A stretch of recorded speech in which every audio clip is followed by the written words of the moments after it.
Ma'am good evening. क्या हो रहा है?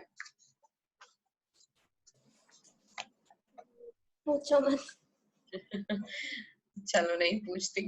सो we are done the battle of Plassey.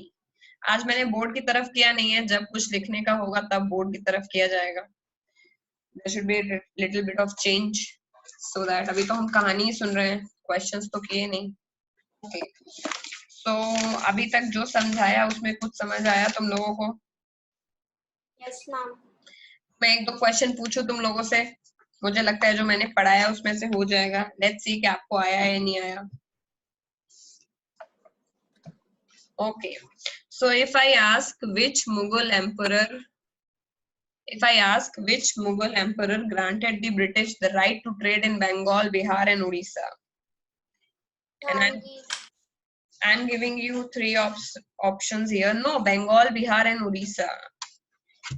I'm not talking about the first emperor who gave right to Britishers to trade in India. I'm talking about the emperor who gave right to trade in Bengal, Bihar, and Odisha, which was much later, even nearly after 150 years or maybe 110 years. ठीक है, 1717 के बाद की बात चल रही है। तीन ऑप्शंस हैं, शाह आलम, औरंगजेब और फारूक शियार। कोई नाम है जो मैंने क्लास में बताया हो? Farrukhsiyar. Yes, Farrukhsiyar was the person. पहले जो हमने बात करी थी वो तो हमने जहांगीर के टाइम पे करी थी कि जब इनिशियली जहांगीर आता है तो फिर ब्रिटिशर्स को वो उसने ट्रेड करने का राइट सूरत, अहमदाबाद और छोटे छोटे लोकेशन पे दिया था। फिर धीरे धीरे वो राइट्स मांगने लगे और ज्यादा, और जब आफ्टर 100 years फारूक शियार जब बैठता है तो वो बहुत मैसिव स्केल पे दे देता है राइट ब्रिटिशर्स को ट्रेड करने का। तो बंगाल, बिहार एंड उड़ीसा में ट्रेड करने का राइट फारूक शियार ने दिया था ब्रिटिशर्स को। अगला question, the English man who obtained the farman from Jahangir to set up a factory at Surat, नाम क्या था?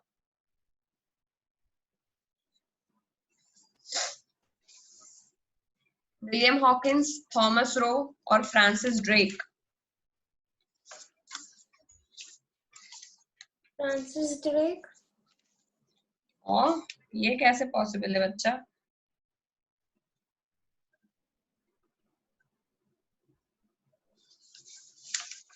बताओ।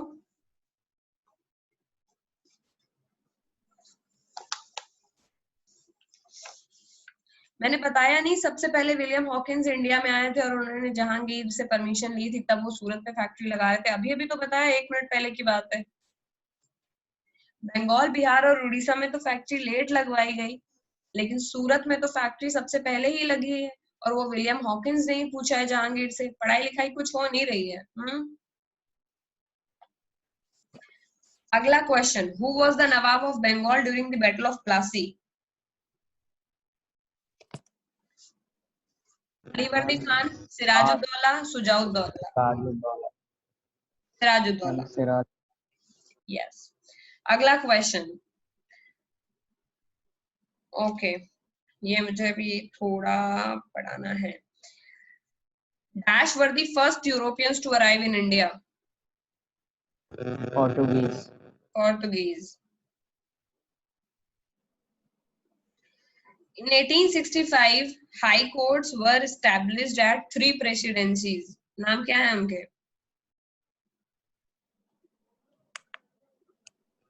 Ma'am Kolkata. Bombay and Madras. Yes ma'am. Okay, ये क्वेश्चन है कुछ जो हो गए हैं। आज क्वेश्चन जब पढ़ेंगे हम लोग बैटल ऑफ बक्सर से आगे, आज ही चैप्टर खत्म कर देंगे। बट चैप्टर में बहुत सारी इंफॉर्मेशन है, तो तुम लोग क्वेश्चंस करते रहो एनसीईआरटी के या जो भी बुक रेफर करते हो साथ में, वरना लास्ट में कंफ्यूज हो जाओगे। वैसे तो क्वेश्चंस मैं क्लास में कराती हूँ। सो बैटल ऑफ प्लासी के बारे में क्या पता है आदि तुम्हें? लास्ट क्लास में मैंने पढ़ाया था बैटल ऑफ प्लासी।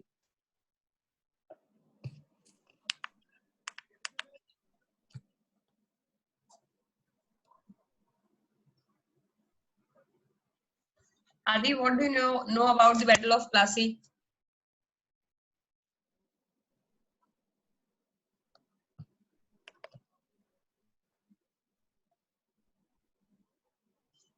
कोई नहीं भूल रहा है। बैटल ऑफ प्लासी मैं मैंने, हाँ बताओ। Battle of Plassey. Ma'am, Battle of Plassey was a battle which was never fought. Yes, battle of Plassey was a battle which was never fought, because battle होने से पहले ही जो सिराजुद्दौला की आर्मी का जो चीफ होता है मीर जाफर, वो जाकर के मिल जाता है ब्रिटिशर्स के साथ में, और फिर उसको एंड टाइम पे दगा दे देता है। बट हमने स्टार्टिंग कहाँ से देखा था बैटल ऑफ प्लासी का, जो मुगल्स लोगों ने जो फरमान दिए थे ब्रिटिशर्स को कि आप ट्रेड कंसेशन, वो डे वन से, जब से जहांगीर के कोर्ट में आए तब से ट्रेड कंसेशन ही मांग रहे हैं कि सूरत में फैक्ट्री लगाने को दे दो, फिर बोले अहमदाबाद में दे दो, जब फारूकशाह का टाइम आया तो बोले बंगाल, बिहार, उड़ीसा में भी ट्रेड के लिए परमिशन दे दो। मुगल एम्परर जो सेंटर पे बैठे होते थे वो हमेशा उन्हें परमिशन दे देते थे, क्योंकि उनको लगता था कि ब्रिटिशर्स लोग इंडिया में आए हैं, ट्रेड करने आए हैं, अच्छी बात है, ट्रेड करेंगे तो जनता का भला होगा हमारी।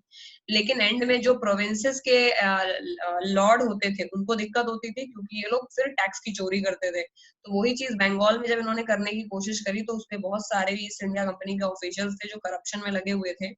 के बाद सिराजुद्दौला को पसंद नहीं आई, और सिराजुद्दौला के जो ग्रैंड पेरेंट है अलीवर्दी खान, उन्होंने बंगाल को के नवाब थे वो, उन्होंने उसको इंडिपेंडेंट करवाया था दूसरों से। तो सिराजुद्दौला को ऐसा लगता था जैसे कि जो मुगल एम्परर ने जो फरमान दिया है उस फरमान का गलत यूज उठा रहे हैं ब्रिटिशर्स लोग, और एक बार इनको जरा मजा चखाना चाहिए। और तब तक जो मुगल एम्परर है, अभी स्टार्टिंग में जहांगीर था तब तो वो बहुत ज्यादा पावरफुल था, मुगल्स की ज्यादा चलती भी थी। लेकिन जब बात कर रहे हैं 1757 यानी प्लासी के टाइम की, ठीक है, 1608 में जहांगीर के टाइम पे जितनी चलती थी मुगल्स की, उतनी प्लासी के टाइम पे नहीं चलती थी। तो प्लासी के टाइम पे सिराजुद्दौला की इतनी हिम्मत पड़ गई, फारूकशाह ने कोई भी फरमान दिया हो आपको, हमें नहीं मतलब है, और आप उस फरमान का गलत फायदा अगर उठाएंगे तो आपको जेल जाना ही होगा। फिर वो जाता है वहां पर और उसका फोर्ट वोट सब कब्जा कर लेता है, ब्रिटिश ऑफिशियल्स को वो कैदी कर लेता है। लेकिन जब तक घर में वो सोचता है कि मैं इन्हें भगा दूंगा और इनको प्रॉपर टैक्स पे करना पड़ेगा, तब तक घर में उसको खुद को ही धोखा मिल जाता है, और जो रॉबर्ट क्लाइव होता है वो मैद्रास से निकल करके पहुंच जाता है वेस्ट बंगाल, और मीर जाफर को अपनी तरफ करके और सिराजुद्दौला को मरवा देते हैं वो लोग, और मीर जाफर को बैठा देते हैं गद्दी पर। लेकिन मीर जाफर को तुरंत रियलाइज हो जाता है कि ये ब्रिटिशर्स की चाल है, इन्होंने बेसिकली ये किया है ताकि ये और पैसा और ट्रेड कंसेशंस ले सके और इंडिया से लूट करके बहुत सारा सामान ब्रिटिशर्स ले जाए। वो भी कोशिश करता है कुछ कंट्रोल करने की उनको कि तुम लोग ट्रेड वगैरह में पॉलिसी में मत करो, इस तरह से थोड़ा इक्वल अपॉर्चुनिटी देने की कोशिश करता है इंडियन ट्रेडर्स को भी, ताकि सारे लोग ब्रिटिश ईस्ट इंडिया कंपनी का ही पैसा, केवल ब्रिटिश ईस्ट इंडिया कंपनी ही पैसा ना कमा के ले जाए, इंडियन ट्रेडर्स को भी कुछ पैसा मिले। लेकिन वो फिर हो नहीं पाता है। अल्टीमेटली मीर जाफर को भी हटा दिया जाता है और उसके दामाद मीर कासिम को बैठा देती है ईस्ट इंडिया कंपनी, क्योंकि ईस्ट इंडिया कंपनी को तो अपना काम कराना है, जो भी इंसान काम करने से मना करेगा उसे वो हटा देगी, सिंपल फंडा। मीर कासिम जब आता है तो थोड़े टाइम के बाद मीर कासिम को भी रियलाइज हो जाता है कि यार ये तो बहुत ज्यादा लूट रहे हैं। वो भी कोशिश करता है कि ट्रेड का स्ट्रक्चर ठीक किया जाए, ये जो ईस्ट इंडिया कंपनी वाले ऑफिसर जो चोरी कर रहे हैं इन चोरी को बचाया जाए, पर अल्टीमेटली कोई फायदा होता नहीं है। और फिर मीर कासिम को बैठाने के बाद में थोड़े टाइम के बाद में उन्हें मीर कासिम को हटा करके फिर से मीर जाफर को लाना पड़ता है, क्योंकि उनको पता था कि जो कोई भी बैठेगा उसको थोड़े टाइम में दिक्कत होने ही लगती थी। तो ये रिकरेंट है पॉलिसी कि पहले मीर जाफर को लाए, फिर मीर कासिम को लाए, फिर मीर जाफर को लाए, उनको चाहिए बस पैसे। इतनी बात समझ में आई। जब हम बैटल ऑफ प्लासी के बारे में पढ़ेंगे तो हमें ये पता लगेगा कि battle of Plassey was a starting point जहाँ से ब्रिटिशर्स ने एक्चुअली पॉलिटिक्स में इन्वॉल्व होना शुरू कर दिया, क्योंकि बैटल ऑफ प्लासी के पहले तक तो वो लोग ट्रेडर्स थे। लेकिन जब अभी अगर आप ट्रेडर हो तो आपको मना किया तो आपको जाना चाहिए ना। लेकिन बैटल ऑफ प्लासी का मतलब ही ये है कि जब उनको सिराजुद्दौला ने मना किया कि तुम लोग बंगाल से भाग जाओ, तो वो गए नहीं आर्मी लेके आगे लड़ने। मतलब they were not ready to give up. अगर तुम उन्हें भगाना भी चाहो तो वो पॉसिबल नहीं है, क्योंकि वो जाने को रेडी ही नहीं है, बिकॉज दे नो कि कुछ भी कोशिश करके तुम उन्हें नहीं भगा सकते, क्योंकि उनके पास बहुत पावर है और आर्मी भी है और उनको के पास दिमाग भी है, वो तुम्हें आपस में ही लड़वा देंगे, लेकिन यहाँ से कहीं नहीं जाने वाले। बैटल ऑफ प्लासी ने ये प्रूव कर दिया कि Britishers were not here for month और 2 months और years, they were going to stay for more than 200 years, 1757 to 1947। उनको बैटल ऑफ प्लासी ने ही उनके इंटेंशंस को दिखा दिया था कि किसी भी कीमत पे वो इंडिया मेनलैंड को छोड़ने के लिए रेडी नहीं थे। और जहां तक रही बंगाल की बात, तो मैंने पहले ही बताया है कि Bengal is the one of the richest state in India उस वक्त, क्योंकि सारा इंडिया का ऑलमोस्ट ट्रेड है वो ताम्रलिप्ति जो एंशिएंट टाइम से ही जो पोर्ट ऑफ बंगाल है, यानी जो वहाँ का हार्बर है, it was very famous for the trade with south east Asia, चाहे वो चाइना हो, चाहे वो जितने भी साउथ ईस्ट एशियन कंट्रीज हैं, बहुत ज्यादा फेमस था बंगाल उस वक्त। तो बंगाल को कंट्रोल करना तो बहुत ही आसान था। आज के टाइम पे तो बंगाल की उतनी वैल्यू नहीं है, because now we have Baroda, Gujarat, Kutch, and then we have so many harbours. Paradip हो गया, मैंगलोर हो गया, कोची हो गया, now we have a lot of port, Mumbai हो गया, गोवा हो गया, we have lot of ports. तो हमको उनकी वैल्यू उतनी लगती नहीं है, लेकिन उस टाइम पे पोर्ट्स कम थे और जो कुछ एक आधे पोर्ट थे उन्हीं से पूरा ट्रेड चलता था। ब्रिटिशर्स किसी भी कीमत पे बंगाल को तो नहीं खो सकते हैं। लेकिन हम फिर ये देखेंगे कि केवल बंगाल पे वो नहीं रुकेगी कहानी। बंगाल के बाद बंगाल, बिहार और उड़ीसा, इन तीनों को कब्जा कर लेते हैं बैटल ऑफ बक्सर में, और उसके बाद से उनको दीवानी राइट मिल जाती है। ठीक है, तो अब हम चल रहे हैं बैटल ऑफ बक्सर की तरफ। बैटल ऑफ प्लासी हमने आराम से देख लिया, 4-5 लाइन ही लिखने को आता है, तुम लोगों के लेवल पर 8th में हो, कोई कहानी तो भरनी नहीं होगी। आई थिंक उतना मैटर तुम लोगों को पता है। 1757 में लड़ा गया है सिराजुद्दौला के बीच में और रॉबर्ट क्लाइव के बीच में लड़ा गया है। मीर जाफर ने उसको धोखा दिया है और पैसों के लिए लड़ाई हुई है, क्योंकि ब्रिटिशर्स को ट्रेड दस्तक का मिसयूज कर रहे थे। सिराजुद्दौला ने फोर्ट को सीज कर लिया।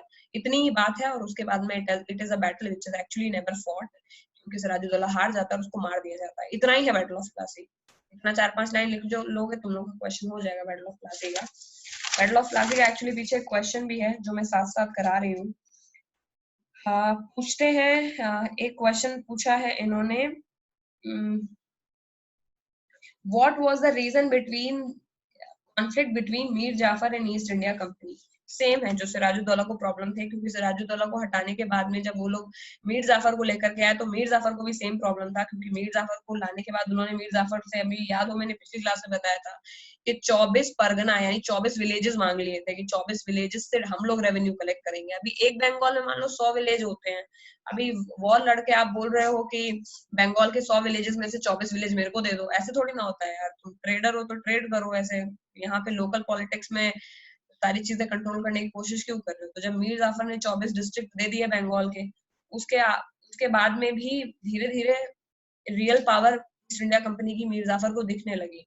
रियलाइज कि बहुत ज्यादा मॉनेटरी डिमांड कर रहे हैं, बहुत पैसा मांग रहे हैं ईस्ट इंडिया कंपनी वाले, और फिर उसने कोशिश करी कि कुछ ट्रेड की जो कंसेशन है उसको हटा दिया जाए, और ताकि बंगाल पूरा ही उसके हाथ से ना निकल जाए। एक तरीके से वो पावर में तो था बैटल ऑफ प्लासी के बाद मीर जाफर, ठीक है, लेकिन एक्चुअल पावर उसके पास नहीं थी, क्योंकि एक्चुअल पावर तो ब्रिटिशर्स के पास में थी, क्योंकि उन्होंने उसको जिताया था। ठीक है, यही इसमें आंसर लिखना है। मीर जाफर भी एक्चुअली परेशान था किस तरह से ये लोग हैवी और पैसे की डिमांड कर रहे थे मीर जाफर से after the battle of Plassey, and he felt helpless because he knew that if he would give that much concession the entire economy will down, Bengal पूरी तरह बर्बाद हो जाएगा। फिर उसने कंट्रोल करने की कोशिश करी, तो वो मीर जाफर को हटाकर उसके दामाद मीर कासिम को ले आए थे। ठीक है, so that one question is done. उसके बाद हम बैटल ऑफ बक्सर की बात करते हैं। Battle of Plassey was done in 1757, battle of Buxar is in 1764। 57 to 64, 7 सालों के बाद की बात है। ठीक है, मीर कासिम जो है उसने धीरे धीरे, जब मीर जाफर तक तो अभी कहानी अभी अभी पढ़ी कि मीर जाफर ने कंसेशन दे दिया था, बट उसको फिर रियलाइज हुआ। अभी मीर कासिम को भी धीरे से रियलाइज हो गया कि वो ईस्ट इंडिया कंपनी ने मीर जाफर को भी हटाया है केवल पैसे के लिए ही। मीर जाफर ने कंट्रोल करने की कोशिश की उसको हटा करके, फिर वो मीर कासिम के लिए आते हैं। तो मीर कासिम के साथ जो लड़ाई हुई है उसका नाम है बैटल ऑफ बक्सर। मीर कासिम को जब ये रियलाइज होता है कि मैं तो कंपनी की पूरी तरह कंट्रोल में हूँ, और मीर जाफर ने भी इतनी मेहनत करी, वो नहीं जब छूट पाया, तो मेरा तो क्या ही हो सकता है। तो मीर कासिम ने थोड़ा दिमाग लगाया। उसको पता था कि इतनी आसानी से जिन्होंने सिराजुद्दौला को हरा दिया उनको मरवा दिया, जिन्होंने मीर जाफर को हटा दिया वो तो मीर कासिम का कुछ भी कर सकते थे एक दिन में। मीर कासिम ने थोड़ा थोड़ा दिमाग लगाया, और उसने फिर धीरे धीरे मीर जाफर के जितने पुराने ऑफिशियल्स थे उन सबको उसने हटा दिया। यूरोपियन के जो मशीन पहले स्टार्टिंग पॉइंट में, जब जैसे ही मीर कासिम आया गद्दी पर, उसको ब्रिटिशर स्टार्टिंग में बहुत पसंद थे। उस केस में तो उसने मीर जाफर जितने भी ऑफिशियल थे सबको भगा दिया। यूरोप के जितने मर्सनरीज का मतलब जो सोल्जर्स वगैरह हैं उनको ट्रेन करने के लिए उसने रख दिया कि अपने साथ आप भी ट्रेनिंग लो। स्टार्टिंग में ईस्ट इंडिया कंपनी के सैनिक आ रहे हैं, उसे उनको कोई चीज को कोई दिक्कत नहीं थी। उसने एक चीज भी ये नहीं सोची कि ये लोग क्यों आ रहे हैं हमारे टेरिटरी पे। जितना कंसेशन दे सकता था मीर कासिम उसने दिया, टैक्स भी हटा दिया उसने इंटरनल ट्रेड पे। ईस्ट इंडिया कंपनी को बहुत फायदा होने लगा। ठीक है, और फिर जो धीरे धीरे जब उसे ये रियलाइज होता है ये लोग वही काम कर रहे हैं जो उन्होंने मीर जाफर के साथ किया है, क्योंकि दिमाग आने में टाइम लगता है। फिर उसने ट्रेड प्रिविलेज हटाने की कोशिश करी। अब उसने ये रियलाइज करा कि ब्रिटिशर्स की प्रिविलेज को हटाना चाहिए वरना ये बर्बाद कर देंगे, ठीक है। लेकिन ब्रिटिशर्स ने पहले से ही पता था कि ऐसी सिचुएशन आनी है, बट दे वर सरप्राइज्ड कि अभी मीर जाफर ने जो काम किया वही काम मीर कासिम कर रहा है, फिर ये नाटक कर रहा है हम लोग को पैसे देने में। फिर उन्होंने सोचा कि अब मीर जाफर की तरह मीर कासिम से भी छुटकारा पाया जाए, ठीक है। बार बार मीर कासिम जब उन लोगों को कंट्रोल करने आता तो ब्रिटिशर्स उसको लड़ाई झगड़ा करते और भगा देते। तो फिर मीर कासिम के पास कोई मौका नहीं बचा, लेकिन इस बार वो भाग गया अवध, अवध यानी लखनऊ, वहां से वो भाग गया क्योंकि मीर कासिम यंग भी है और दिमाग भी है उसके पास। फिर वहां से उसने सुजाउद्दौला, उस वक्त नवाब है अवध, अवध के जो नवाब थे, अवध मतलब लखनऊ, प्रेजेंट डे लखनऊ, वो बंगाल से भाग करके अवध चला गया मीर कासिम। और मीर कासिम अवध में जाकर के जो अवध के नवाब थे, वो बंगाल का नवाब था, और अवध जाकर के अवध के जो नवाब थे, एक तरह से लॉर्ड, आज की डेट में डिस्ट्रिक्ट मजिस्ट्रेट होता है या डीएम होता है, उससे उसने अलायंस बना लिया या फ्रेंडशिप कर ली। कुछ भी करके जो ब्रिटिशर्स हैं इनको बंगाल वाले रीजन से भगाना पड़ेगा वरना ये पूरे इंडिया में कब्जा कर लेंगे, ठीक है। फिर उसने सुजाउद्दौला के साथ तो दोस्ती कर ही ली। उसके अलावा जो उस समय जो मुगल एम्परर था, फारूकशियार का टाइम जा चुका है अब, उस समय जो मुगल एम्परर था उसका नाम था शाह आलम। शाह आलम से भी उसने लिया। अब जो है ना, अब देखो स्टार्टिंग पॉइंट ये समझने की बात है कि जब जहांगीर का टाइम था, जहांगीर ने बहुत कंसेशन भर भर के दिए ब्रिटिशर्स को। उसको नहीं पता था कि ब्रिटिशर्स यहाँ क्यों आए हैं। उसके 100 साल बाद की बात है, फारूकशियार ने भी भर भर के कंसेशन दिए। फारूकशियार की वजह से ही ईस्ट इंडिया कंपनी बंगाल में आई, क्योंकि स्टार्टिंग में जब कैप्टन विलियम हॉकिंस और थॉमस रो आए थे तो उन्होंने तो परमिशन केवल सूरत और अहमदाबाद में ही मांगी थी फैक्ट्री लगाने की। ये फारूकशियार का किया धरा है जिसने बंगाल, बिहार और उड़ीसा में परमिशन दे दी, जिसकी वजह से बैटल ऑफ प्लासी भी हमने देखा है। क्योंकि अगर वो परमिशन ही नहीं देता बंगाल से ट्रेड करने का, फायदा ही नहीं होता। लेकिन मुगल एम्परर ने, फारूकशियार ने उस वक्त परमिशन दे दी। उसने ये रियलाइज नहीं किया कि बंगाल में आते ही ये लोग पूरे कंट्री को कब्जा करने की कोशिश करेंगे। अब फारूकशियार का टाइम जा चुका है, लेकिन फारूकशियार का जो सक्सेसर है, उसके बाद जो शाह आलम जब एम्परर बना इंडिया का, तब उसको पता थी ये बात, मेरे दादा परदादाओं ने बहुत गलती करी है, सब लोगों ने बहुत गलती करी है। उस केस में उसने कोशिश करी सुजाउद्दौला और मीर कासिम के साथ मिल करके। मीर कासिम को भी लगा कि मैंने भी गलती कर दी मीर जाफर को धोखा दे करके। यार मीर जाफर को भी ये रियलाइज हुआ होगा कि उसने गलती कर दी सिराजुद्दौला को धोखा दे करके, लेकिन बहुत लेट हो चुका था तब तक। लेकिन जब तक इनको 1764 में ये बात समझ में आ जाती है कि अंग्रेज यहाँ पे रुकने नहीं, बहुत लंबे टाइम रुकने के लिए आए हैं, मीर कासिम यानी नवाब ऑफ बंगाल, सुजाउद्दौला, सिराजुद्दौला नहीं है, Shujauddaula is the Nawab of Awadh यानी Lucknow, and Shah Alam is the emperor of India. इस वक्त he is the emperor of India. ये तीनों लोग मिलकर के अब ब्रिटिशर्स को कोशिश करते हैं भगाने की इंडिया से, लेकिन अब बहुत ज्यादा देर हो चुकी है, क्योंकि क्लाइव 1757 में प्लासी में ही क्लाइव ने कितना बड़ा षड्यंत्र कर दिया और सिराजुद्दौला को हरा दिया। तो बक्सर में तो वो कहाँ ही हारने वाले हैं। ऑब्वियसली कंबाइंड फोर्सेस की आपस में लड़ाई हुई। ये वाली जो लड़ाई है एक्चुअली ये लड़ी गई है, मतलब ऐसा नहीं है कि कोई फोर्स भाग गई थी। तो बैटल ऑफ बक्सर प्रॉपरली लड़ाई होती है मीर कासिम की, मतलब मीर कासिम, सुजाउद्दौला बंगाल अवध के नवाब और शाह आलम की सेना एक तरफ और ब्रिटिशर्स की सेना एक तरफ। फिर समझो सपोज क्या होता है, पता ही है सबको क्या होना है। अगर हार जाते ब्रिटिशर्स तो होते ही नहीं 200 साल यहाँ पर, तो ब्रिटिशर्स जीत जाते हैं। और अब जो है वो और भी ज्यादा नुकसान हो जाता है, क्योंकि किसी को नहीं पता था कि ईस्ट इंडिया कंपनी के पास इतनी बड़ी आर्मी है कि उन्होंने एम्परर को ही हरा दिया। तो ईस्ट इंडिया कंपनी के पास इतनी बड़ी आर्मी थी कि उन्होंने कंबाइंड आर्मी ऑफ बंगाल के नवाब, अवध के नवाब और एम्परर ऑफ इंडिया, उन तीनों की आर्मी को हरा दिया। अब ईस्ट इंडिया कंपनी जीत गई, और ईस्ट इंडिया कंपनी ने जीतने के बाद सबसे पहला काम ये किया कि उन्होंने मीर कासिम को निकाल दिया बंगाल से, क्योंकि उनको लगा कि वाह बेटा तुमको लग रहा था कि तुम हमको हराओगे, अब भागो यहाँ से। तो मीर कासिम को भगा देते हैं, ठीक है। और फिर मीर जाफर को दोबारा से बंगाल का नवाब बना देते हैं, क्योंकि मीर जाफर इनिशियली उन्होंने हटा दिया था मीर जाफर को और उसके दामाद मीर कासिम को बैठा दिया था। लेकिन अब उनको समझ में आ जाता है कि मीर कासिम ज्यादा ही नालायक है, तो मीर जाफर को बैठा हो, तो वो फिर से मीर जाफर को नवाब बना देते हैं after the battle of Buxar. और फिर बहुत ज्यादा फाइन पे करना पड़ता है एम्परर को। जिस एम्परर ने, जिसके दादा परदादाओं ने ईस्ट इंडिया कंपनी को परमिशन दिया इंडिया में ट्रेड करने के लिए, उन्हीं के पोते पर पोते शाह आलम को ईस्ट इंडिया कंपनी ने बहुत ज्यादा नाको चने चबवा दिए। अब यहाँ पर एक ट्रीटी होती है बक्सर में, ट्रीटी का मतलब समझौता, उसका नाम है treaty of Allahabad. Treaty of Allahabad ये बोलती है मुगल एम्परर जो है वो दीवानी राइट, यानी दीवानी मतलब पैसा कलेक्ट करने का राइट, बंगाल, बिहार और उड़ीसा का ईस्ट इंडिया कंपनी को दे। अगर नहीं देगी तो समझो हारे तो हुई, तो हार जो कहेगी वो मानना ही पड़ेगा। उस केस में कोई ऑप्शन नहीं बचता है शाह आलम के पास। शाह आलम बंगाल, बिहार और उड़ीसा उन तीनों का दीवानी राइट यानी टैक्स कलेक्ट करने का राइट यानी लैंड पर अधिकार दे देता है ईस्ट इंडिया कंपनी को। जो कंपनी बाहर से केवल ट्रेड करने आई है उसको अपने घर की जमीन दे दी हम लोगों ने, क्योंकि कोई ऑप्शन नहीं बचा था, उन्होंने हरा दिया था बैटल ऑफ बक्सर में हम लोगों को। ठीक है, और उसके बाद में कुछ और मिलता है इसके अलावा।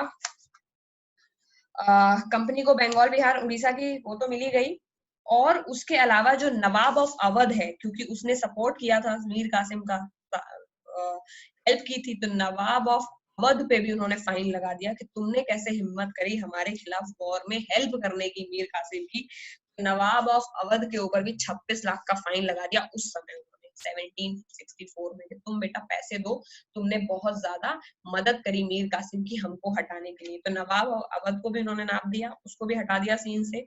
शाह आलम को भी उन्होंने बहुत कमजोर कर दिया क्योंकि बहुत सारी टेरिटरी, इंपॉर्टेंट टेरिटरी मांग ली। बंगाल, बिहार और उड़ीसा ट्रेड का इंपॉर्टेंट सेंटर था इंडिया का, तो उन्होंने वॉर में मांग लिया। और फिर ऐसा बोल दिया उन्होंने नवाब ऑफ अवध को अब से जो तुम्हारी किंगडम है वो भी हमारे संरक्षण में रहेगी। यानी बंगाल तो उनके अंदर था ही, और नवाब ऑफ अवध ने जब कोशिश करी उनको भगाने की मीर कासिम के साथ, तो अवध यानी लखनऊ को भी उन्होंने अपने अंडर कर लिया, सिर्फ ये दिखाने के लिए कि आगे से अगर कोई हेल्प करेगा किसी और की हमें भगाने के लिए तो फिर हम उसकी किंगडम को भी नहीं छोड़ेंगे, उसकी किंगडम को भी ईस्ट इंडिया कंपनी में मिला लेंगे। नवाब ऑफ अवध को भी काफी अच्छा खासा हरजाना भुगतना पड़ा हेल्प करने के लिए मीर कासिम को, उसको 26 लाख का फाइन तो देना ही पड़ा, और उसको ईस्ट इंडिया कंपनी का प्रोटेक्शन भी एक्सेप्ट करना पड़ा कि ठीक है भैया हम आपके हिसाब से चलेंगे, अब हम अपने हिसाब से नहीं चलेंगे। इतनी बात किसको समझ में आई? मैम मुझे आ गई। सिंपल मैम कहानी मुझे है, आ गई। सिंपल कहानी है, सबको समझ में आ गई होगी। ठीक है, अब यहाँ से रियल एडमिनिस्ट्रेशन शुरू होता है, क्योंकि अब बंगाल, बिहार और उड़ीसा का सारा पैसा है ईस्ट इंडिया कंपनी के पास। अभी जनता तो इंडिया की है लेकिन पैसा है ईस्ट इंडिया कंपनी के पास। और ईस्ट इंडिया कंपनी इतनी ज्यादा चालाक है कि उन्होंने केवल दीवानी राइट्स मांगे थे। दीवानी का मतलब केवल रेवेन्यू राइट्स। ये समझो, उस एक एग्जांपल ये समझो कि मोदी जी पूरे इंडिया को चलाते हैं और मोदी जी को इंडिया का पीएम बने रहने दिया जाए और मोदी जी का जो खजाना है वो यूएस ले जाए। ये वही वाला सिचुएशन है कि ईस्ट इंडिया कंपनी के लोगों ने यहाँ पे अपना, वो नहीं, किंग नहीं बने वो लोग, लेकिन पैसा ले लिया उन्होंने, तो उन्होंने रिस्पॉन्सिबिलिटी तो एक्सेप्ट की नहीं बट पैसा ले लिया। तो अभी उनके पास कुछ खर्चा करने को तो था नहीं, अभी खजाना कोई और ले जाएगा तो वो थोड़ी ना पीएम है इंडिया का। अब तो इंडिया के पीएम की जिम्मेदारी है कि इंडिया में कौन भूखा रहेगा कौन नहीं भूखा रहेगा। वो तो खजाना लेके अपना निकल गए। सेम केस अब यहाँ पे हो गया, बंगाल में जिनके पास पैसा है वो तो ईस्ट इंडिया कंपनी है, लेकिन उनके पास कोई रिस्पॉन्सिबिलिटी ही नहीं है। रिस्पॉन्सिबिलिटी नहीं है, उन्होंने ली ही नहीं है, उन्होंने तो केवल दीवानी राइट लिए थे। तो बंगाल, बिहार और उड़ीसा का पूरा पैसा लेने का डबल नुकसान हुआ। पहला नुकसान तो ये अपने हाथों से कंट्रोल चला गया क्योंकि पैसा चला गया, और दूसरा नुकसान ये कि अब लोग भूखे मरने लगे क्योंकि किंग के पास कोई पैसा बचा नहीं, लॉर्ड के पास कोई पैसा बचा नहीं, सारा पैसा ईस्ट इंडिया कंपनी वाले ले गए। और जो जनता है वो तो राजा से मांगती थी पैसा कि सरकार हम तो आपकी गुलाम है, हम तो आपके नागरिक हैं, हमें खाना दो। वो कहाँ से दे, क्योंकि उन्होंने तो वॉर में वो राइट्स खो दिए और वो राइट्स तो उन्होंने ईस्ट इंडिया कंपनी को दे दिए। तो अब एक सिचुएशन ऐसी आई जिसमें जमींदारों के पास भी पैसा नहीं, लॉर्ड्स के पास भी पैसा नहीं और किंग के पास भी पैसा नहीं, और जिम्मेदारियां सारी। वहां से फिर हम देखेंगे great famine of Bengal. Bengal में बहुत सूखा पड़ता है, बहुत गरीबी आती है, बहुत लोग मर जाते हैं।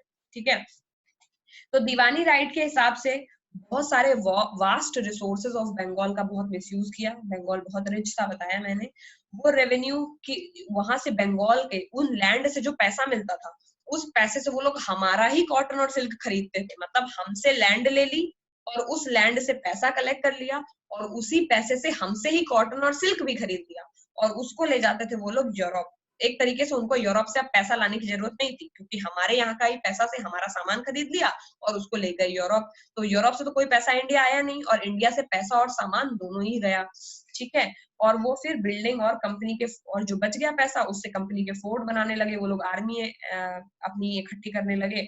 और उसकी वजह से हमें ये देखने को मिला कि बैटल ऑफ बक्सर ने केवल ये दिखा दिया कि ईस्ट इंडिया कंपनी एक कंपनी नहीं है, they are the military power, और दे आर दी, जिनको क्या बोलते हैं हम लोग, इंपीरियल पावर, दूसरों के ऊपर खून चूसने वाली पावर, उनका नाम होता है इंपीरियल पावर, जो दूसरों के ऊपर एक्सप्लॉयटेशन करते हैं और उससे पैसा खुद के लिए कमाते हैं, उनके लिए टर्म यूज किया गया है इंपीरियल पावर, समझ गए।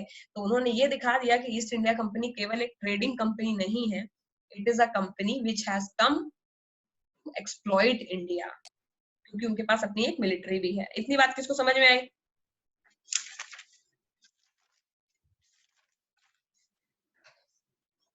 के बाद अब सिंपल इतना फंडा तो पता ही चल गया, बैटल ऑफ बक्सर खत्म हो चुका है, बैटल ऑफ प्लासी खत्म हो चुका है। मैंने तुम लोगों को एक टर्म है उसमें डुअल एडमिनिस्ट्रेशन पूछेंगे एक क्वेश्चन में, बट वो ऑलरेडी तुम लोगों को पता है। डुअल एडमिनिस्ट्रेशन एक तरीका है जो रॉबर्ट क्लाइव का नाम 2 बार हमने देख लिया। रॉबर्ट क्लाइव ही इंस्ट्रूमेंटल है जिसने बैटल ऑफ प्लासी जितवाया था, और बैटल ऑफ बक्सर भी रॉबर्ट क्लाइव ने ही जितवाया है ईस्ट इंडिया कंपनी को। वो ही सबसे ज्यादा उस वक्त का चाणक्य माना जाता है, बहुत दिमाग था उसके पास में। रॉबर्ट क्लाइव ने जब बैटल ऑफ बक्सर के बाद इन ईस्ट इंडिया मतलब बंगाल में डायरकी यानी डुअल गवर्नमेंट की स्थापना की। डुअल गवर्नमेंट का मतलब क्या होता है? नवाब के पास में मिलिट्री और जुरिडिक्शन की पावर है, और कंपनी के पास में रेवेन्यू की पावर है, समझ गए? सेम फंडा भी थोड़ी देर पहले तो बताया था, पैसे का कंट्रोल तो कंपनी ने ले लिया, उसी को डुअल गवर्नमेंट कहते हैं, कि जो मिलिट्री का और जुरिडिक्शन का काम है वो तुम करो, और पैसे वाला काम केवल हम करेंगे, ठीक है। रेवेन्यू की पावर जो है वो मिल गई ईस्ट इंडिया कंपनी को, और बल्कि उसके अलावा जो बची हुई जितनी भी पावर है कि मिलिट्री तुम संभालो, खाना पीना तुम संभालो, एडमिनिस्ट्रेशन तुम संभालो, और जुरिस्डिक्शन मतलब पूरे इलाके का को कैसे चलाना है, एडमिनिस्ट्रेशन प्लस जजमेंट, मतलब कि अगर कोई क्रिमिनल एक्टिविटी होती है तो उसको तुम देख रेख करो। मतलब जो काम मोदी जी पूरे इंडिया में करते हैं वो सब उस वक्त बंगाल के नवाब को दे दिया गया। केवल पैसा रेवेन्यू वाला केवल जो पार्ट है वो केवल ईस्ट इंडिया कंपनी को दे दिया गया। तो बिना पैसे के तो कोई भी काम होता नहीं है, तो बाकी सारी पावर फालतू थी। तो यही इसी को बोलते हैं सिस्टम ऑफ डुअल गवर्नमेंट। समझ में आ गया? डुअल गवर्नमेंट का ये मतलब है कि company had all the money but no responsibility, क्योंकि रेवेन्यू है केवल उनके पास, and Nawab had all the responsibility but no money. समझ गए? ओके अभी है एक्सपेंशन ऑफ ब्रिटिश एम्पायर, ठीक है। अब ऑब्वियसली जो डुअल सिस्टम था उसमें बंगाल ने बहुत ज्यादा सफर किया, क्योंकि एविडेंट है सारा पैसा ब्रिटिशर्स ले गए हैं, तो बंगाल को बहुत लॉस हुआ, बहुत ज्यादा लोगों को खाने पीने की दिक्कत होने लगी, सारा पैसा ईस्ट इंडिया कंपनी के पास था, वो किसी को कुछ देते नहीं थे, ठीक है। फिर थोड़े टाइम के बाद में बहुत जब काफी समय गुजर गया 6-8 साल, उसके बाद में वॉरेन हेस्टिंग्स आए और उन्होंने बंगाल को डायरेक्ट कंपनी के कंट्रोल में रख दिया। फिर कंपनी लोगों का खर्चा भी उठाने लगी, लेकिन तब भी वो लोग बहुत एक्सप्लॉइट करते थे। लेकिन स्टार्टिंग के टाइम पे तो बहुत ज्यादा बंगाल को सफर करना पड़ा, क्योंकि कंपनी के ऑफिशियल सारा रेवेन्यू कलेक्ट कर लेते बट कोई पैसा लोगों को देते नहीं थे। Expansion of British empires. अब फिर बंगाल में एक बार अपना कब्जा बैठाने के बाद ब्रिटिशर्स का दिमाग खुला, तो वो धीरे धीरे पूरे इंडिया पे कब्जा करने लगे। तो पहले तो उन्होंने केवल ट्रीटी ऑफ इलाहाबाद में, जिसमें उन्होंने सुजाउद्दौला को, शाह आलम को और मीर कासिम को हराया था, उसमें उन्होंने केवल 3 स्टेट की दीवानी मांगी थी, बंगाल, बिहार और उड़ीसा। और दीवानी का मतलब केवल रेवेन्यू राइट्स लिए थे, केवल पैसा कलेक्ट करने वाले। लेकिन अब वो लोग एक नया टर्म लेके आएंगे और उसका नाम है सब्सिडरी अलायंस। सब्सिडरी अलायंस का मतलब कि इंडिया के हर एक स्टेट को, जो अवध के साथ हुआ, जो बंगाल के साथ और बिहार के साथ हुआ, वो अब सारे स्टेट्स के साथ होने वाला था। और हर एक राजा को मजबूर किया जाएगा कि हमारा जो है सब्सिडरी बन जाओ और हमसे अलाई कर लो और हमारा प्रोटेक्शन एक्सेप्ट कर लो। अगर हमारा प्रोटेक्शन एक्सेप्ट नहीं करोगे तो हम मिलिट्री लेके आएंगे, तुम हमको बर्बाद कर देंगे और तुम्हारी जगह उसको बैठाएंगे जो हमारा काम करेगा। सेम केस जो उन्होंने बंगाल में किया जब उन्होंने सिराजुद्दौला को हटा के मीर जाफर को बैठाया था। इसे बोलते हैं सब्सिडरी अलायंस। सब्सिडरी अलायंस एक डॉक्ट्रिन है, डॉक्ट्रिन मतलब एक सिद्धांत, तो ये बोलता है, ये एक मर्कीज वेलेजली ने इंट्रोड्यूस करा है सब्सिडरी अलायंस। वेलेजली जो है वो गवर्नर जनरल ऑफ इंडिया था 1798 में, ठीक है। तो अब हम लोग 1757 देख चुके बैटल ऑफ प्लासी, 1764 देख चुके बैटल ऑफ बक्सर, उसके बाद 25-30 साल हम लोग जंप कर जाते हैं, सीधे सब्सिडरी अलायंस का पार्ट पढ़ेंगे। तो 1798 में गवर्नर जनरल ऑफ इंडिया आए, उनका नाम था वॉरेन हेस्टिंग्स, ठीक है।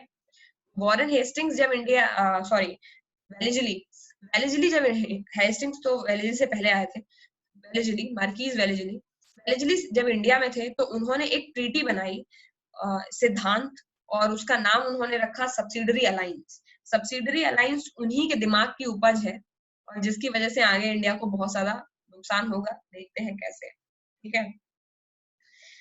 पर्पस तो क्या है सब्सिडरी अलायंस का, एकदम ट्रू है। पर्पस ये है कि ज्यादा से ज्यादा लैंड पे, केवल बंगाल, बिहार और उड़ीसा नहीं, अब इंडिया का जितना भी लैंड है, ज्यादा से ज्यादा लैंड पे डायरेक्ट वॉर करो और कंट्रोल, मतलब ज्यादा से ज्यादा इंडिया पे कंट्रोल करने की कोशिश करो। ये है सब्सिडरी अलायंस का मेन पर्पस। हमें अब बंगाल, बिहार और उड़ीसा से केवल काम नहीं करना है, केवल रेवेन्यू नहीं चाहिए, अब हमको पूरी पावर चाहिए। और पूरी पावर के लिए जो टेक्निक बनाई है उन्होंने, उस टेक्निक का नाम रखा है subsidiary alliance. Subsidiary alliance main purpose ये है कि कोई पैसा खर्चा ना हो, क्योंकि अंग्रेज लोग वॉर से बहुत डरते थे। उनको लगता था कि अगर वॉर होगा तो पैसा बर्बाद हो जाएगा, तो फिर कमाने का फायदा क्या हुआ, क्योंकि दिमाग से तो वो ट्रेडर ही है। वो तो चाहते हैं कि मैक्सिमम पैसा इंडिया से इंग्लैंड चला जाए, उसके लिए जितनी कम लड़ाई होगी उनके लिए उतना अच्छा। अगर हम लोग अपना खून भी बेच के उनको चुपचाप देते रहे तो वो उनके लिए बेस्ट सिचुएशन है, क्योंकि उनको हमसे लड़ाई भी नहीं लड़नी पड़ी, क्योंकि लड़ाई लड़ेंगे तो उनके भी तो जो हथियार है वो सब तो उनके भी वेस्ट होंगे ना, पैसा वेस्ट होता था लड़ाई में।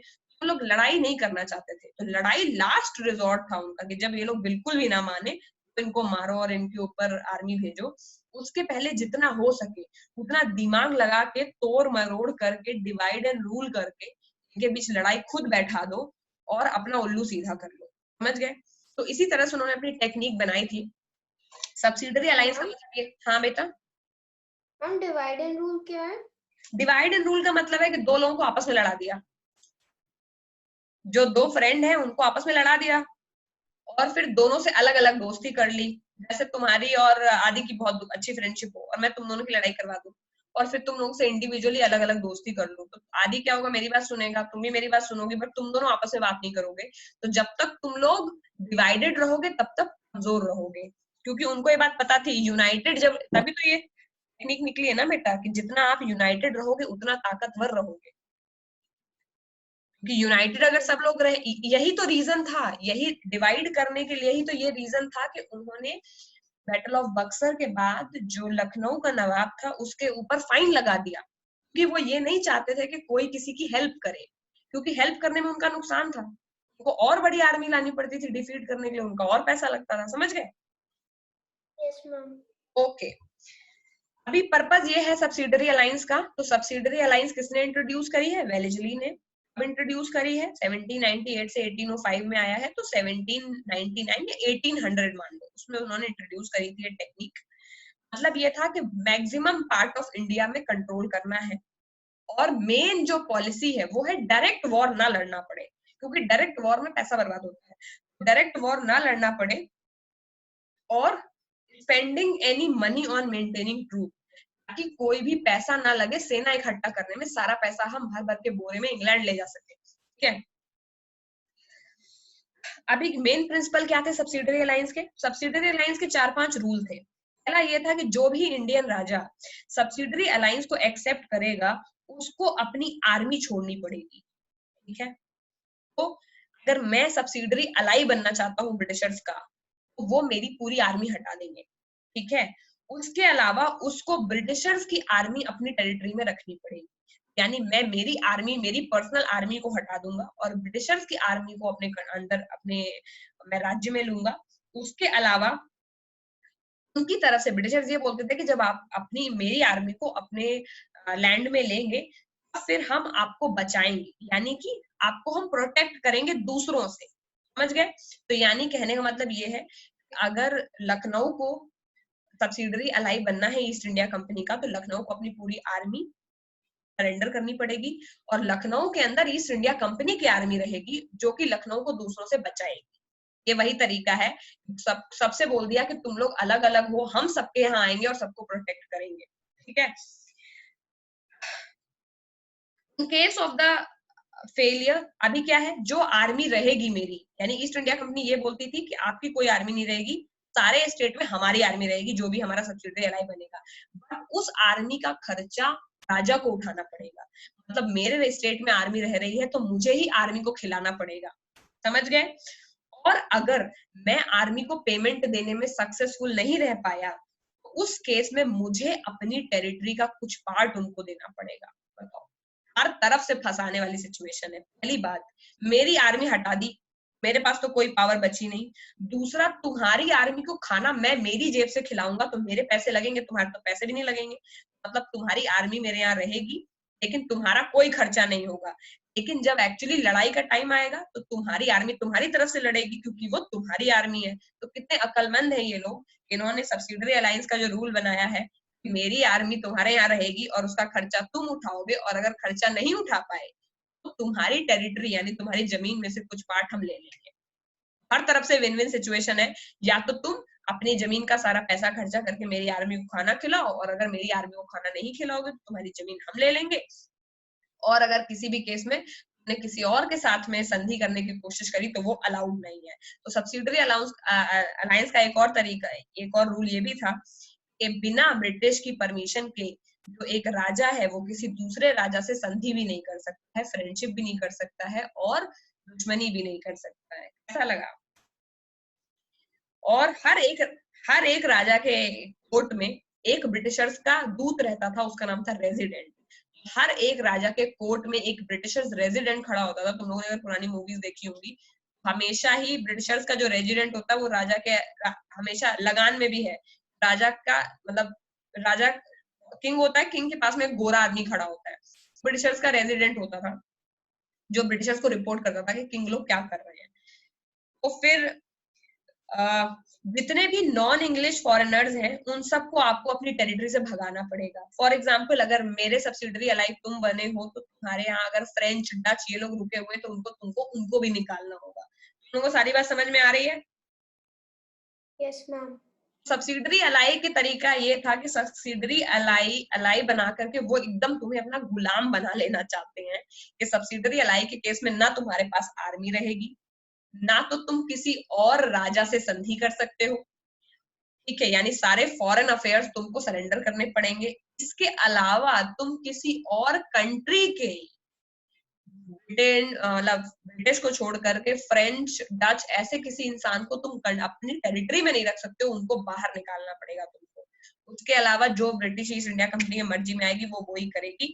उसकी जो सोल्जर्स हैं वो तुम्हारे यहाँ परमानेंट रहेंगे, उसका एक रेजिडेंट तुम्हारे कोर्ट में रहेगा, और अगर तुमने ये सब करने से मना कर दिया तो वो तुम पे अटैक करेंगे, क्योंकि अटैक वो लास्ट पॉलिसी है। लेकिन ये मतलब नहीं कि तुमने अगर सब्सिडरी अलाई बनने से मना कर दिया तो वो तुम पे अटैक नहीं करेंगे। अगर तुमने सब्सिडरी अलाई करने से मना कर दिया तो फिर वो तुम पे अटैक करेंगे, और अटैक में तुम हारोगे तो सब्सिडरी अलाई तो बनोगे ही। समझ गए?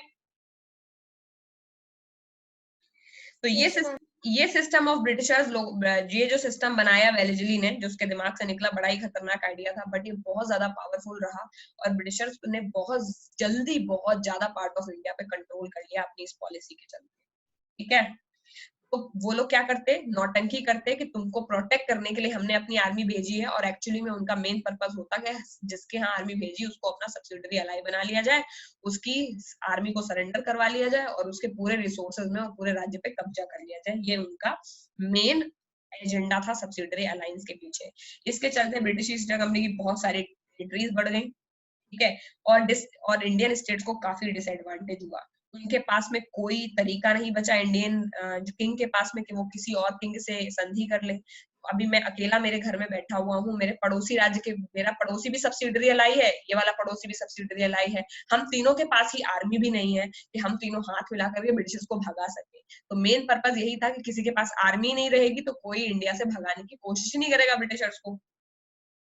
इसके साथ ही हम फिर ये देखेंगे कि रेवेन्यू पावर तो इंडियंस पहले ही खो चुके थे, अब उन्होंने एडमिनिस्ट्रेटिव पावर भी खो दी है। अब एडमिनिस्ट्रेशन भी ब्रिटिशर्स के हिसाब से चल रहा है। समझ में आ गया?